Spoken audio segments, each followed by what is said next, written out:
Hey, welcome to another episode of Andy's Health Help. First things first, happy quarantine, everybody. I hope you're hating it as much as me.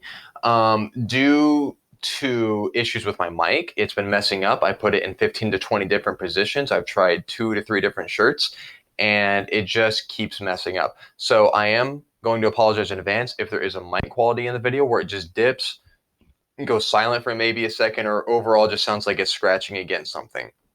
Now, today's video is not going to be motivational. It's not going to be introspective. It's not going to be me really doing anything other than talking about Myers Briggs.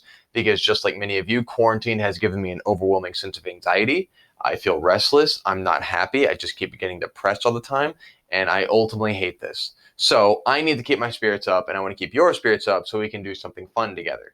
So today's episode is kind of a spin-off sequel to last week's video of the each type fucking in Myers Briggs. This week, I'm going to do the relationship guide, the dating guide. I'm going to give you a little bit of info and outline what each type is like in a relationship and ultimately what each type should strive for in a relationship. Now, I'm not very detailed or organized, so I'm going to do my best to stay on track and be informed at the same time. So let's outline something real quick. In Myers Briggs, any type can be with any other type. Anybody can be with anybody. That's just a given. People come from so many different upbringings, so many different, acts, parents, family, friends, anything. That anybody could be with anybody under the right circumstances. So everything I'm doing today, just like Myers Briggs itself, is a general outline of what each type would be like with other types. And you can usually kind of use this on your type to base off what you can look for in a partner, but realizing that, like anything else, people are different all over, so you never know who you're going to fall in love with. Now, let's start off with kind of the basics. In Myers Briggs, in theory, your perfect match is your 4 letters opposite. So INFJ would be best with an ESTP in theory, and I'll explain that in a second, whereas the ENTP would be best with the ISFJ. Now, this is where we notice some differences.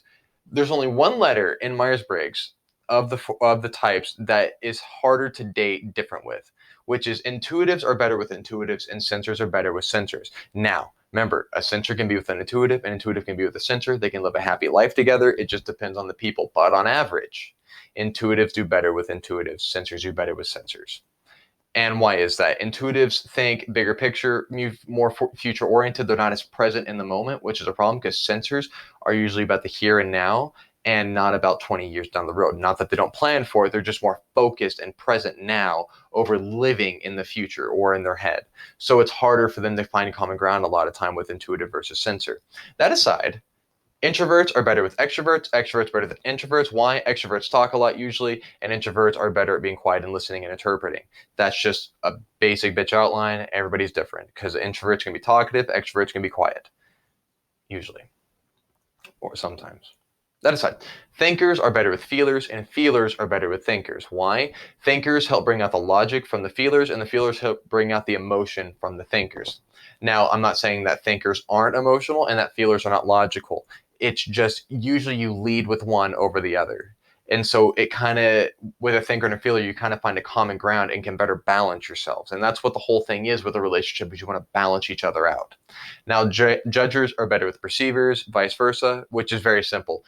Judgers are more organized and structured and help the perceiver become organized and structured so they can, structure their life better. Perceivers help judgers unwind and become less structured and discover more personal freedom. Simple enough. Now, this is going to be a 2-parter. I'm going to have the second part up next week, but today's part is over the intuitives. Next week, I'll do the sensors. So let's start with the introverts. The INFJ in a relationship. Very loving, very compassionate, very caring. They'll care more about their partner than they've ever been cared about before, and they'll understand their partner better than their partner understands themselves, to the point they can really help you understand where your flaws are at and what you can grow upon. Now, INFJs, in return, need someone who will listen to them, because INFJs lead with introverted intuition. So they take a minute to gather their thoughts and organize it so they can present it to you in a good way. Where extroverted intuition just spews shit all the time. They don't really think before they speak, they just let it out. Now, what this means is INFJs are usually more quiet. They can come off as extroverted, but they're usually more quiet. And so they need a partner who will listen to them, be patient, and take the time to understand them. And And in that case, the INFJ is very much about wanting to be understood and accepted as much as they want to understand you. So INFJs are very open to trying new things and to who you are so they can get an understanding of what it's like in your head because they want a companion. They're not much for hookup culture. Actually, they're not really about it at all. INFJs much rather have a partner they can grow with and understand and just do a one-on-one thing. Now, what this means is because they're so caring and giving, but they're very in touch with their emotions, INFJ's best match in theory is the ENTP, because the ENTP is much more logical and not as in touch with their emotions. So INFJ, caring, loyal, understands you better than you're going to understand anybody, and they're in it for the long haul. Great companion. INTJ. Now, INTJs also, like the INFJ, lead with introverted intuition, but they all have introverted feeling over extroverted feeling.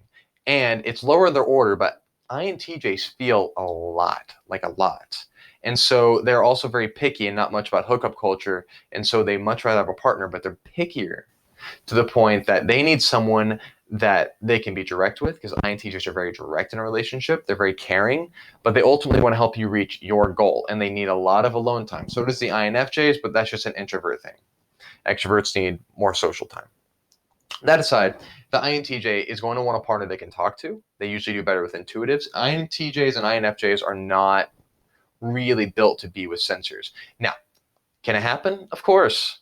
Can it survive? Of course. But on average, they do better with intuitives. So INTJs need someone they can talk with, can be open with, and someone who doesn't play mind games. INTJs see past all that bullshit, so you're not going to trick them, and they just find it to be a waste of time. INTJs are direct. They'll help you achieve your goals. They'll be very caring, and they will open up to you in small bursts. But if you give them time, they will give you their all. Now, INTJs are best with an ENFP. They can be with an ESFP, but very unlikely. Like that's polar opposites 100%. So they're best with an ENFP because the ENFP helps bring out their extroversion, helps them, because they both have introverted feeling, understand their emotions better and help bring them out and ultimately make them feel more alive. And the INTJ helps the ENFP really bring out that introvert and help them get more in touch with just being alone and solace and help them become more logical and structure their emotions in a cordial way. INFP. INFPs are 50-50 on hookup culture. They prefer to have a partner, but they're so picky on who they're with that they'll fuck around until they find somebody. And they're okay with that. So INFPs in a relationship are lead introverted feeling and demon extroverted thinking. Now, INFPs are people who have goals, dreams, and visions and understand themselves very deeply. So they need a partner who's also going to understand them very deeply, and they will help you understand yourself on that same level to where they'll partner up and you'll become like soulmate dojo couple brothers, whatever you want to go with. They'll help you understand yourself. And all they require, like introverts, is some alone time, and they need you to understand they have their own goals that they're not going to sacrifice for anybody because these mean something too much to them. So, as long as you respect their goal and help them achieve it, they'll do the exact same for you. They'll give you a lot of time, they'll journey with you, they'll explore, and they'll help you achieve your goal as well. So, in a relationship, they require honesty and sincerity. They need someone to be as real as them. Now, INFPs don't always become real. A lot of INFPs are unhealthy, just like any other type. But in theory, on a healthy, all these types are healthy right now. So we're going to venture to that. The INFP needs someone who's honest and direct with them, who will not get in their way, but ultimately will help them run forward. This match is the ENTJ in theory. They're good with sensors too, so they can be with an ESTJ as well and be just fine. Because they like the power. They like the fact that this type will help them move forward in a more structured way. It's great. So INTP. The INTP, give me 1 second, grab some water here. Sorry about that. The INTP, like the INFP, introverted, but the difference is they also have extroverted intuition like the INFP, and they lead with introverted thinking, and their last function is extroverted feeling. What does this mean? It means you have someone who is very creative and in their head, but are very disconnected from their emotions. Therefore, they need a partner who can help bring that out. They need a partner that also can understand they need a lot of solitude, and they don't need to push them to be emotional because it's not easy for them. And they also are not like the INTJ. They're not good with mind games. They see past your bullshit and they don't like it, and they don't want to play guessing games of what you're thinking or feeling. They want you to be direct and honest so they can figure out a solution. Even if it doesn't require a solution, they still need to be in the now and know because they're not going to figure it out themselves. They're too much in their head. But with an INTP in a relationship, you'll have someone who's going to always show you more creative avenues, help you discover different parts of yourself you didn't know were there, will make you laugh, and ultimately will be very loyal and giving to you because they feel like they have to prove to you how much they care because they know naturally they come off as distant. And with that, because their last function, extroverted feeling, you got to give them space. They don't want to be played with. They don't want to play what if. They don't want to know your problem. And if you give them all these correct things in enough space, you will have a partner who will care about you, will understand you, and will ultimately help you find different creative avenues. And it's a good partnership if you find the right one. But INTPs on average have a hard time finding someone that they can feel comfortable with. So they're not averse to hookup culture. They much rather have a partner, but they don't really care either. And so they're fine hooking up if needed. Their best match is intuitives, and INTPs are better with intuitives. They're not good with sensors, but they can be. They can be. And so their best types are ESFJ or ENFJ. ENFJ, moving on to the extroverts.